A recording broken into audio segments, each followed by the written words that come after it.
皆さん、こんにちは。ロック204チャンネルです。今回はページのウィジェット使用方法として、ボタンとチェックボタンに焦点を当ててご紹介します。このスライドでは、ページで作成した GUI 画面、test04.tcl を示しています。この画面には、上部に、ラベル1というラベルがあり、その下に、ボタン1と、ボタン2という2つのボタン、さらにその下に、チェックバトン1というチェックボタンが配置されています。このフォームをもとに、ページで Python コード test04.py と test04_support.py に変換し、Visual Studio コードで実行可能なように修正しました。ここからは、各ウィジェットに追加した機能について説明します。ボタン1を押すと、ラベル1の表示が、ボタン1が押されました、に変わります。同様に、ボタン2を押すと、ラベル1の表示が、ボタン2が押されました、に変わります。チェックバトン1にチェックを入れると、ラベル1に、チェックが入りました、と表示されます。反対に、チェックバトン1のチェックを外すと、ラベル1には、チェックが外れました、と表示されるように設定しました。このスライドは、test04.py ファイルの冒頭部分です。これはページバージョン 8.0 で生成された GUI モジュールであり、TCL バージョン 8.6 と連携しています。このファイルでは、sys takinter.ttk takinter.constants os.pass などの必要なモジュールをインポートしています。また、アンダーラインロケーション変数で、現在のファイルのディレクトリパスを取得しています。そして、テスト04アンダーラインサポートモジュールをインポートしています。この後、修正した箇所について詳しく説明します。ここでは、テスト 04.py のトップリーベル1クラスのアンダーラインイニットアンダーラインメソッドの一部を示しています。特に重要な変更点として、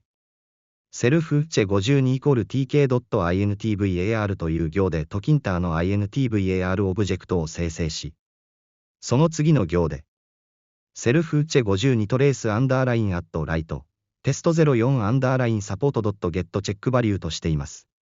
これは、intvar の値が変更されたときにテスト04アンダーラインサポート .get チェックバリュー関数が呼び出されるようにするためのトレース機能を追加しています。これにより、チェックボックスの状態変化にリアルタイムで対応できます。前のプログラムでトレースアンダーラインアットを追加したので、ここでは67行のコードはコメントアウトしています。このスライドでは、ボタン1の設定箇所を示しています。ボタン1には、コマンド属性にラムダ、テスト04アンダーラインサポート、ゲットボタン1バリューゼルフ、ラベル1というラムダ関数を追加しました。これは、ボタン1がクリックされたときに、テスト04アンダーラインサポートモジュール内のゲットボタン1バリュー関数をラベル1ウィジェットを引数として実行するためのものです。これにより、ボタン1が押された際にラベル1のテキストが更新される機能を実現しています。ボタン2についてもボタン1と同様に、コマンド属性にラムダ、テスト04アンダーラインサポート、ゲットボタンにバリューゼルフ、ラベル1というラムダ関数を追加しています。これにより、ボタン2がクリックされた際に、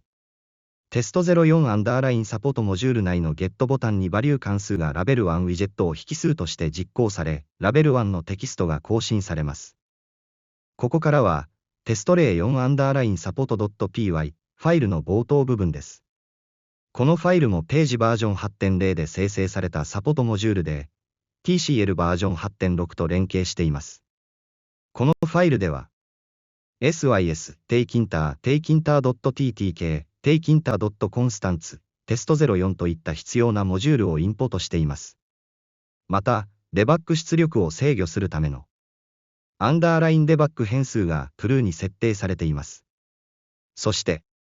トップリーベル1インスタンスを保持し、そのウィジェットにアクセスできるようにするグローバル変数アンダーライン w1 がノンで初期化されています。これから修正箇所について詳しく説明していきます。こちらはボタン1が押された時に機能するゲットボタン1バリュー関数です。ゲットボタン1バリュー関数はボタン1がクリックされた時にトリガーされ、引数として渡されたラベルウィジェットのテキストをボタン1が押されましたというメッセージに更新する役割を担っています。アンダーラインデバッグフラグは、開発中にこの関数の呼び出し状況や引数をコンソールで確認するためのデバッグ機能を制御します。ボタン2についてもボタン1と同様に、get ボタンにバリュー関数を定義しています。この関数も、ラベルアンダーラインウィジェットを引数として受け取り、そのテキストを、ボタン2が押されましたに更新します。アンダーラインデバッグが true の場合には、同様にデバッグ情報が出力されます。このスライドでは、チェックバトン1の値を取得し、それに応じてラベル1のテキストを更新する getCheckValue 関数について説明します。getCheckValue 関数は、チェックバトン1の状態が変更されるたびに自動的に呼び出されます。この関数は、まず、アンダーライン W1 グローバル変数として保持されているトップリーベル1クラスのインスタンスが利用可能かどうかを確認します。次に、アンダーライン W1 che52.get を呼び出して、チェックバットの intvar アンダーライン W1 che52 の現在の値を取得します。チェックバットがチェックされている場合、tk.intvar の値は通常1になるため、if アンダーライン W1 che52.get イコール1という条件でチェックされているかを判断します。チェックされている場合は、ラベル1のテキストを、チェックが入りましたに更新し、チェックされていない場合は、チェックが外れましたに更新します。これにより、ユーザーはチェックボックスの操作によって即座に自由愛情のフィードバックを得ることができます。今回は、ページのウィジェットの使い方として、ボタンとチェックボタンについて紹介していきたいと思います。最初にページでこのようなラベル、ボタン、そしてチェックボタンを配置していきました。配置したボタンあるいはチェックボタンをクリックすると、ラベルの内容が変化するようにプログラムを書いていきました。ページで部品を配置した後は、メニューより GenPython を選択し、GeneratePython GUI と GenerateSupport モジュールを実行し、2つのファイルを作成しました。作成されたファイルがこちらになります。これらのファイルを一部修正して実行可能なものとしています。それではテスト例 4.py を実行してみましょう。実行画面がこちらになります。ボタンを押すと、このようにボタン1が押されました。ボタンに押すと、ボタン2が押されましたのようにラベルが変化します。また、チェックボタンをクリックすると、このように変化します。それでは、ページによって作成されたプログラムを見ていきましょう。こちらは CreatePython GUI によって作成されたプログラムを一部変更したものです。変更部分は、self-che52tk.intvar とし、intvar にトレースを追加して、値が変更された時に関数 getCheckValue を呼び出すようにします。そして、サポートモジュール内のに定義していた getCheckValue 関数については、トレースアンダーラインアットを設定したので必要なくなったので、コメントアウトしました。次に、ボタン1に、ラベル1ウィジェットを引数として渡すラムダ関数を追加しサポートモジュールの get ボタン1バリュー関数にラベル1ウェジットを渡しています。同様に、ボタン2についても、ラベル1ウィジェットを引数として渡すラムダ関数を追加し、サポートモジュールの get ボタンにバリュー関数にラベル1ウェジットを渡しています。次に、サポートモジュールの変更点について見ていきましょ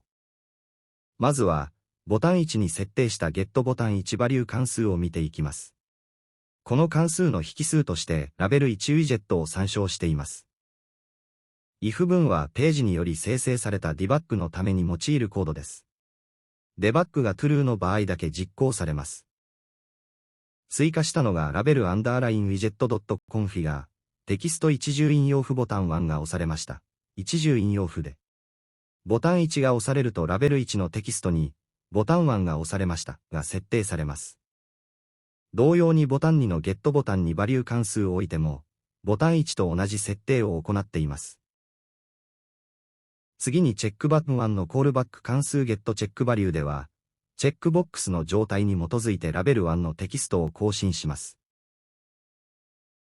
関数内では、トップリーベル1インスタンスアンダーライン W1 が利用可能かどうかを確認し、可能であれば、チェックボタンの INTVAR の現在の値を取得するアンダーライン W1、チェ 52.get が1の時、ラベル1のテキストを、チェックが入りました、とし、そうでなければ、一重引用不チェックが外れました、とします。